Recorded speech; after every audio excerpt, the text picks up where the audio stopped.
Você sabe para que servem esses espaços na ponte? Para responder essa pergunta, nós vamos falar de dilatação térmica. Um conceito importante para entender dilatação térmica é a ideia de temperatura. A temperatura sempre se refere à agitação molecular de um corpo.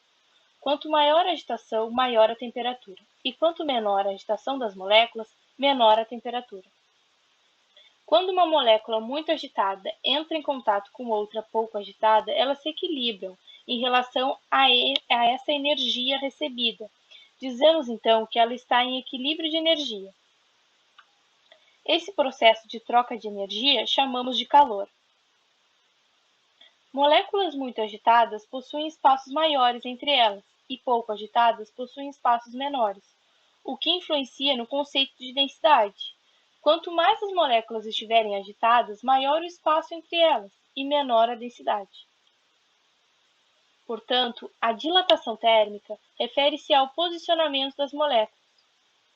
Quando as moléculas se afastarem pela alta temperatura, ocorrerá a dilatação térmica, e quando se aproximarem pela baixa temperatura, ocorrerá a contração térmica. Um elemento que não segue essa regra é a água.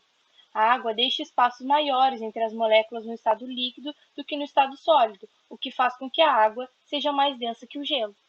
Agora vamos à resposta da nossa pergunta no início do vídeo. Essa aqui é a ponte Florentina Vidos, localizada em Colatina, no Espírito Santo. Ao andarmos sobre ela, reparamos esses pequenos espaços entre um bloco e outro da ponte. Mas você sabe para que isso existe?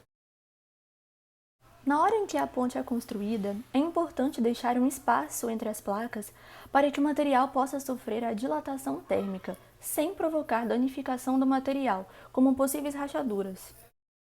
A dilatação é um processo de aumento ou diminuição de tamanho que todo material sofre ao ser submetido a uma variação de temperatura.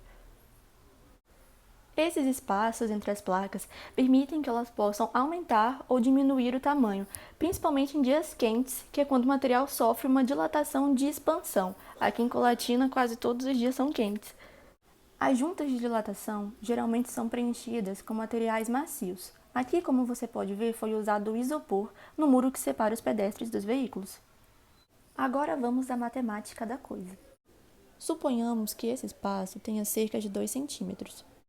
Isso significa que o bloco 1 expande 1 centímetro para a direita, assim como o mesmo ocorre com o bloco 2, só que para a esquerda, e assim sucessivamente com as demais placas da ponte, podendo ao todo cada placa dilatar 2 centímetros. Vamos agora para um exemplo prático sobre a dilatação térmica. Vamos calcular quantos centímetros a ponte citada anteriormente se expande num dia em que a temperatura mínima se registrada seja de 20 graus e a temperatura máxima de 38, ou seja, uma variação de temperatura de 18 graus Celsius.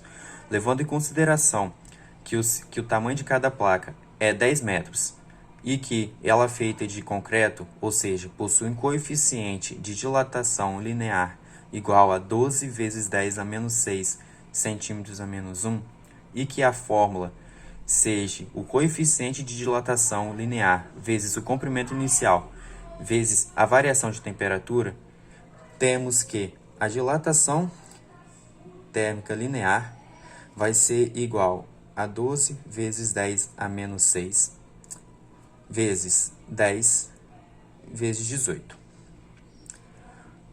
Isso nos dá o valor de 0,00216 metros, que, convertendo para centímetros, temos que a ponte ela expandiu 0,216 centímetros neste dia.